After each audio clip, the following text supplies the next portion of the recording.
राष्ट्रीय स्वयंसेवक संघ का जो रूप उस जमाने में जम्मू एंड कश्मीर में काम करता था, उसने भारत में विलय की जगह राजा का, महाराजा का स्वतंत्र रहने के लिए समर्थन किया। कि यहां पर भी नेहरू आगे आए, उन्होंने कहा नहीं, कश्मीर के भारत में विलय का यह सुनहरा मौका है। राजा से हमें कहना चाहिए कि आप कश्मीर का पाकिस्तान में नहीं हिंदुस्तान में विलय करो, और जब आप कश्मीर का हिंदुस्तान में विलय कर दोगे तो हम आपको मदद देंगे। प्रधानमंत्री जी या तो जानबूझकर या बिना जाने ये बात गलत कह रहे हैं कि कश्मीर का मसला नेहरू के हाथ में था, पटेल के हाथ में नहीं था। और दूसरी बात, वो जवाहरलाल नेहरू ही थे जिनकी वजह से कश्मीर आज हिंदुस्तान का हिस्सा है।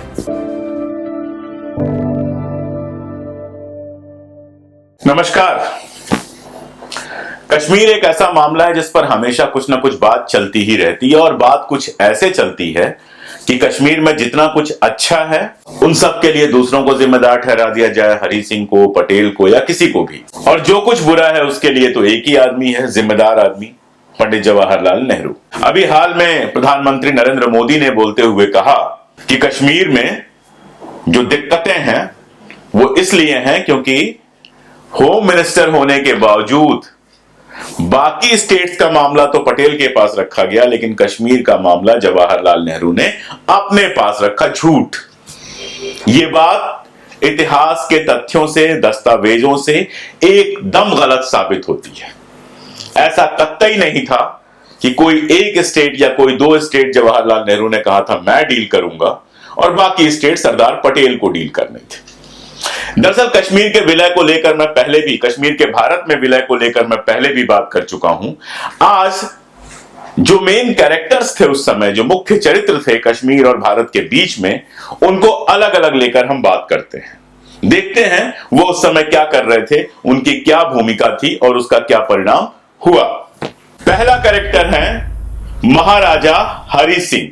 1846 में गुलाब सिंह डोगरा कश्मीर के महाराजा बने थे। गुलाब सिंह डोगरा कौन थे? पंजाब के महाराजा रणजीत सिंह के सिपह सालार थे। उस जमाने में उनको राजा गुलाब सिंह डोगरा कहा जाता था। राजा की उपाधि उनको महाराजा रणजीत सिंह ने ही दी थी। जब तक रणजीत सिंह जिंदा रहे, अंग्रेजों ने कोई खास सिखों को परेशान नहीं किया, उनको छोड़ दिया। लेकिन महाराजा रणजीत सिंह के मरने के बाद अंग्रेजों को लगा कि सिख साम्राज्य पर कब्जा किया जा सकता है। कारण भी थे, महाराजा रणजीत सिंह ने कोई स्पष्ट अपना उत्तराधिकारी नहीं छोड़ा था। ढेर सारे पुत्र थे, रानियां थी, उनके बीच में आपसी संघर्ष शुरू हुए, ढेर सारे लोग मारे गए, ढेर सारे एक्सीडेंट्स हुए। खैर, अंग्रेजों ने जो आखिरी आक्रमण किया था, जो निर्णायक आक्रमण था पंजाब पर कब्जे के लिए, वो था सोबराओं का युद्ध। और यह भी याद दिला दूं कि महाराजा रणजीत सिंह के जमाने में जम्मू, कश्मीर, लद्दाख, ये सब महाराजा रणजीत सिंह के अधीन था। जम्मू के राजा हुआ करते थे गुलाब सिंह डोगरा, जो रणजीत सिंह के अधीन थे, और गुलाब सिंह डोगरा के भाई जो थे ध्यानचंद डोगरा, वो उनके रणजीत सिंह के प्रधानमंत्री हुआ करते थे। तो सोबराओं का युद्ध था अंग्रेजों और सिखों के बीच। महारानी ने गुलाब सिंह डोगरा से कहा कि आप सेना की कमान संभालें।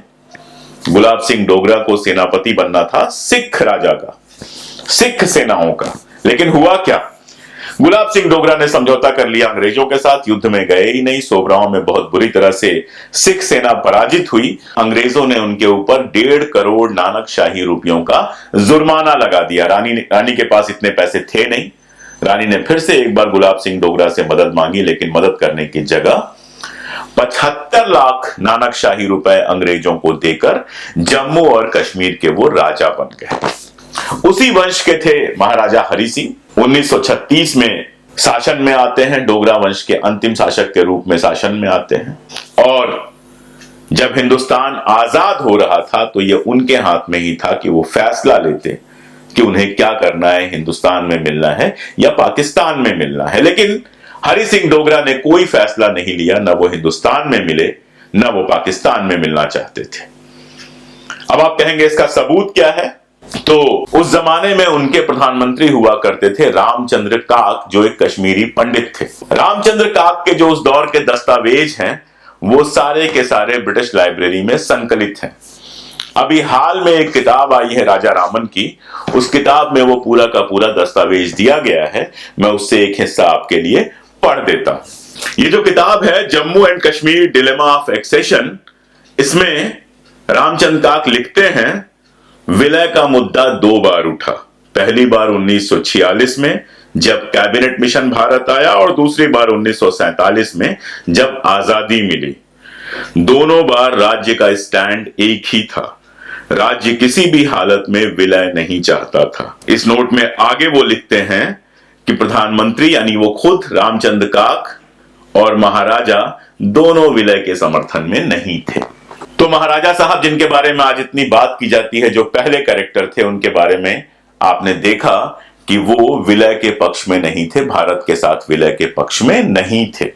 माउंटबेटन मिलने गए थे और माउंटबेटन ने उनसे पूछा था कि आप हिंदुस्तान में मिलना चाहते हैं या पाकिस्तान में, लेकिन महाराजा साहब ने बीमारी का बहाना बनाया और माउंटबेटन से मिले ही नहीं। काक मिले और काक ने भी कोई स्पष्ट फैसला नहीं लिया। तो जो पहला कैरेक्टर हमारी कहानी का है महाराजा हरि सिंह, उनके बारे में हमने देखा कि वो हिंदुस्तान या पाकिस्तान में विलय की बात ही नहीं कर रहे थे, वो आजाद डोगरिस्तान का सपना देख रहे थे। उनका कहना था कि हमारा समझौता अंग्रेजों के साथ हुआ था, अब अंग्रेज चले गए तो हम समझौते से फ्री हो गए, तो अब जम्मू कश्मीर हिमाचल का एक इलाका लद्दाख वगैरह को मिलाकर एक डोगरिस्तान बनना चाहिए जहां पर मेरा स्वतंत्र शासन हो। और मैं यहां पर बता दूं कि राष्ट्रीय स्वयंसेवक संघ का जो रूप उस जमाने में जम्मू एंड कश्मीर में काम करता था, उसने भारत में विलय की जगह राजा का, महाराजा का स्वतंत्र रहने के लिए समर्थन किया। इसके बाद हम देखते हैं इस पूरे खेल का दूसरा कैरेक्टर,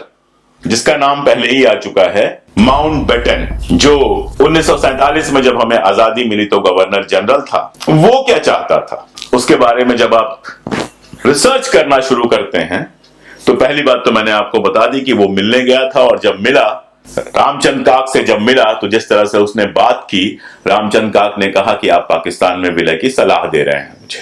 थोड़ी देर माउंटबेटन पर रुक जाते हैं, माउंटबेटन के जो सिपा सलार थे उनकी बात कर लेते हैं। असल में आप जम्मू एंड कश्मीर का नक्शा देखेंगे तो जो सबसे ऊपरी इलाका है, जो अब पाकिस्तान के कब्जे में है, गिलगिट और बाल्टिस्तान, जिसको बहुत दिनों तक नॉर्दर्न एरिया कहते थे, उसको लेके एक लंबा विवाद रहा है डोगरा राजाओं और अंग्रेजों के बीच में। दरअसल वो रूस से उसकी सीमा लगती है, तो अंग्रेज हमेशा चाहते थे कि वो उनके कब्जे में रहे, तो गिलगिट स्काउट बना दिया गया था, और गिलगिट स्काउट का जो कब्जा था वो अंग्रेजों के पास था, जबकि तनख्वाह जो जाती थी वो महाराजा के खजाने से जाती थी। आपको एक छोटा सा किस्सा सुना दूंगा मैं, तो शायद मुझे ज्यादा कहने की जरूरत नहीं पड़ेगी। गिलगिट स्काउट का जो प्रमुख था, 1947 में 15 अगस्त को जब हमें आजादी मिली, तो महाराजा या कोई और कुछ कर पाता, इससे पहले ही उसने जो लोकल कबीलों के नेता थे उनको बुलाया और वहां पर पाकिस्तान का झंडा फहरा दिया। मजेदार किस्सा यह है कि पाकिस्तान से एक हफ्ते बाद कोई पटवारी लेवल का आदमी चार्ज लेने आया था। यानी जो मैं कहना चाह रहा था वो आप बिल्कुल समझ पा रहे होंगे कि माउंटबेटन साहब और अंग्रेज नहीं चाहते थे कि जम्मू और कश्मीर भारत का हिस्सा बने। डोमिनिक लैपियर को एक इंटरव्यू दिया माउंटबेटन ने, और उसमें उसने कहा कि हां, मैं चाहता था कि जम्मू और कश्मीर पाकिस्तान में मिल जाए। यानी 2 कैरेक्टर्स पे बात की हमने। हरि सिंह चाहते थे ना हिंदुस्तान में मिले ना पाकिस्तान में मिले, आजाद रहे, और माउंटबेटन चाहते थे कि पाकिस्तान में मिल जाए। अब तीसरे कैरेक्टर पे बात करते हैं, सरदार वल्लभ भाई पटेल। सरदार वल्लभ भाई पटेल को लेके हम जानते हैं कि गृह विभाग उनको दिया गया था। रियासतों को हिंदुस्तान से जोड़ने का जो काम उन्होंने किया, ऐतिहासिक काम है। पूरे देश में इतनी रियासतें थीं, उन सारी रियासतों को हिंदुस्तान में शामिल करना और आसान काम नहीं था। मैसूर की रियासत के बारे में आप जानते हैं कि उन्होंने तो खुद को आजाद घोषित कर दिया था और पाकिस्तान में अपना राजदूत भी भेज दिया था, और हमारे विनायक दामोदर सावरकर साहब उस पर बधाई भी दे रहे थे। जोधपुर का किस्सा आप जानते हैं कि बंदूक निकाल ली थी सिग्नेचर करने से पहले। उनके सचिव थे वीपी मेनन। वीपी मेनन ने राज्यों के विलय पर एक बड़ी अच्छी किताब लिखी है, और उस किताब में कश्मीर के बारे में भी बहुत कुछ आता है। उसके पहले एक जो पिछला कैरेक्टर था माउंटबेटन, उसकी और सरदार पटेल की एक बातचीत देख लेते हैं। एमजे अकबर बताते हैं कि एक दिन सुबह सुबह माउंटबेटन के बुलावे पर सरदार पटेल उनके घर गए। डाइनिंग हॉल सजा हुआ था, बड़ी सी तस्तरी में ढेर सारे सेब रखे हुए थे। माउंटबेटन ने पूछा कि पटेल साहब आप कितने सेब चाहते हैं? तो पटेल साहब ने कहा मैं 565 सेब चाहता हूं। पटेल साहब बड़े वकील थे, अच्छे से समझ रहे थे कि बात सेब की नहीं रियासतों की हो रही है। माउंटबेटन ने कहा कि अगर इनमें से कुछ सड़े हुए सेब मैं वापस ले लूं। आप जानते हैं कि माउंटबेटन चाहते थे कि जम्मू और कश्मीर पाकिस्तान में चला जाए। तो माउंटबेटन ने कहा अगर इनमें से कुछ सड़े हुए सेब वापस ले लूं। तो सरदार पटेल ने कहा कि हां, 4-5 सेबों के बिना भी मैं काम चला सकता हूं। असल में पटेल का पूरा ध्यान था जूनागढ़ पे और हैदराबाद रियासत पे, और इसके बदले वो जम्मू और कश्मीर पाकिस्तान को देने के लिए तैयार हो जाते थे। अब आप मेरी बात पे भरोसा कैसे करेंगे? तो मैं वीपी मेनन की किताब से सीधे कोट कर देता हूं। वीपी मेनन अपनी किताब में कहते हैं, पाकिस्तान के साथ कश्मीर ने एक स्टैंड स्टिल समझौता किया, लेकिन हम इसके प्रभावों को समझने के लिए वक्त चाहते थे। हमने राज्य को उसके हाल पर छोड़ दिया। हमने महाराजा से विलय के लिए नहीं कहा, जबकि उस वक्त रेडक्लिफ अवार्ड के बाद राज्य सड़क मार्ग से हिंदुस्तान से जुड़ गया था। जनसंख्या के संगठन के चलते वहां अपनी अलग तरह की समस्याएं थीं। यही नहीं, हमें पहले ही काफी कुछ मिल चुका था, और अगर सच कहूं तो हमारे पास कश्मीर के बारे में सोचने के लिए वक्त नहीं था। यानी सरदार पटेल और वीपी मेनन कश्मीर के बारे में सोच ही नहीं रहे थे। यानी ये जो हमारे तीसरे चरित्र हैं, कश्मीर 1947 के कश्मीर के निर्णय के, वो कम से कम कबायली हमले तक तो कश्मीर को हिंदुस्तान में मिलाने के लिए सोच ही नहीं रहे थे। कश्मीर उनके प्लान में ही नहीं था।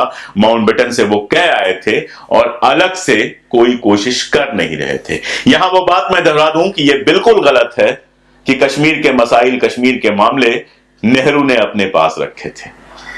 सच्चाई ये है कि कश्मीर का मामला भी सरदार पटेल के पास था, लेकिन वो इस पर गौर नहीं कर रहे थे क्योंकि उनका ध्यान हैदराबाद के ऊपर था, और उनको लगता था कि चूंकि कश्मीर में मुस्लिम बहुल पॉपुलेशन है तो वो पाकिस्तान के पास चला जाए तो भी कोई समस्या नहीं है।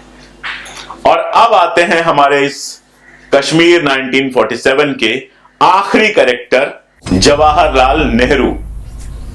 याद रखिए, मैं शेख अब्दुल्ला पे बात नहीं कर रहा हूं, करूंगा, एक इंपॉर्टेंट कैरेक्टर है, लेकिन उसके पहले बात कर लेते हैं जवाहरलाल नेहरू पर।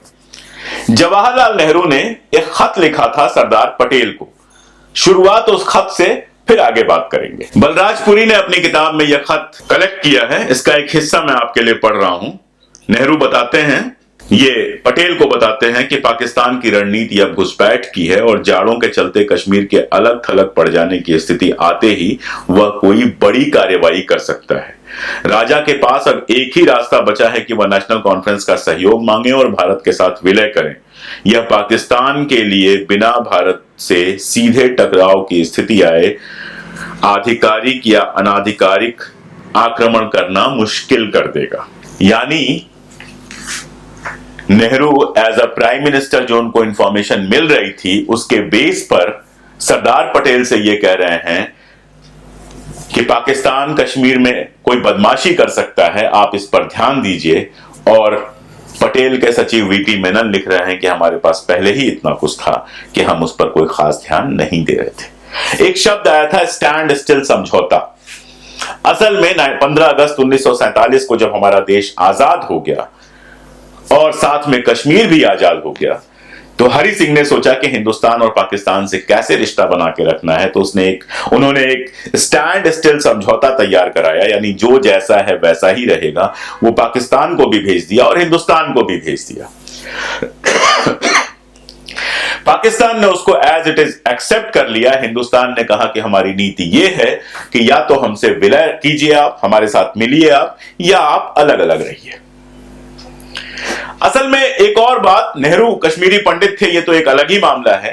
इसके बावजूद नेहरू का लगातार कश्मीर से रिश्ता बना रहा। एक किस्सा मैं अक्सर सुनाता हूं। नेहरू जा रहे थे NWFP खान अब्दुल गफ्फार खान से मिलने।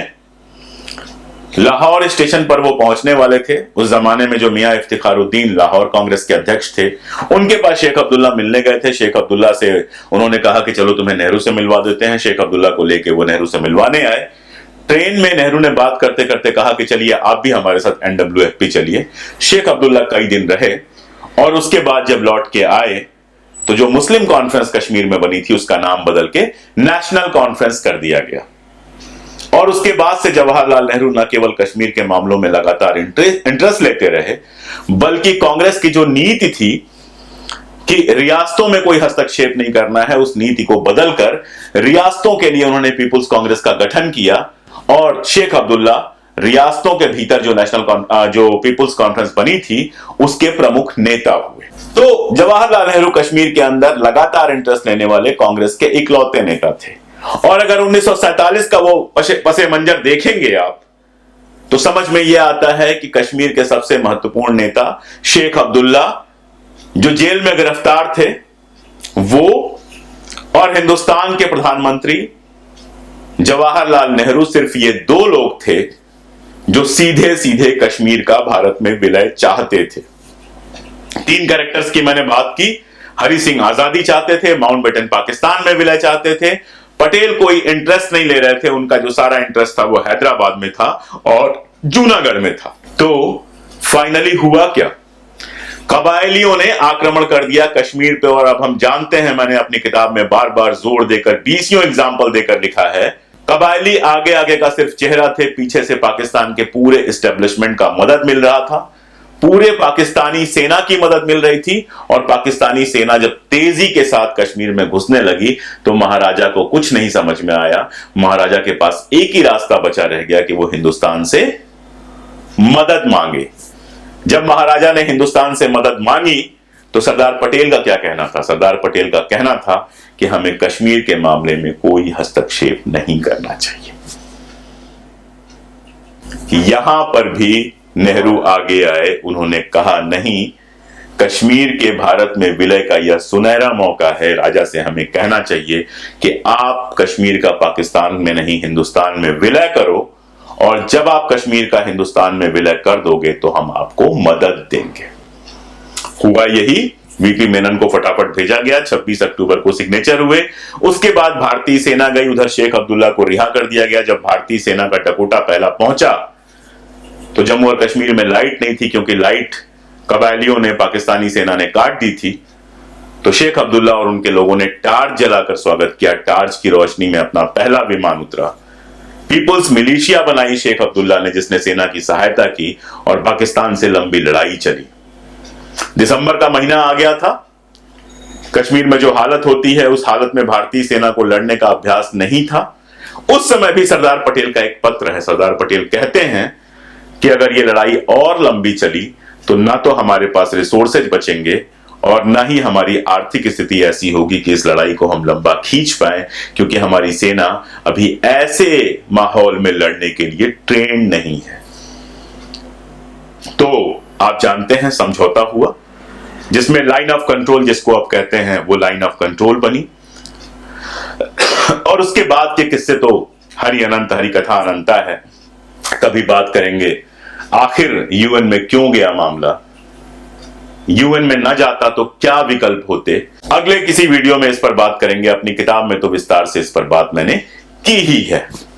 तो ये 4 कैरेक्टर्स, महाराजा हरि सिंह, माउंटबेटन, पटेल और नेहरू, साथ में शेख अब्दुल्ला, और कश्मीर 1947, इसकी विवेचना करते समय एक बात बिल्कुल साफ है कि प्रधानमंत्री जी या तो जानबूझकर या बिना जाने ये बात गलत कह रहे हैं कि कश्मीर का मसला नेहरू के हाथ में था, पटेल के हाथ में नहीं था। और दूसरी बात, वो जवाहरलाल नेहरू ही थे जिनकी वजह से कश्मीर आज हिंदुस्तान का हिस्सा है। आज बस इतना ही, बाकी बातें फिर कभी। बहुत शुक्रिया।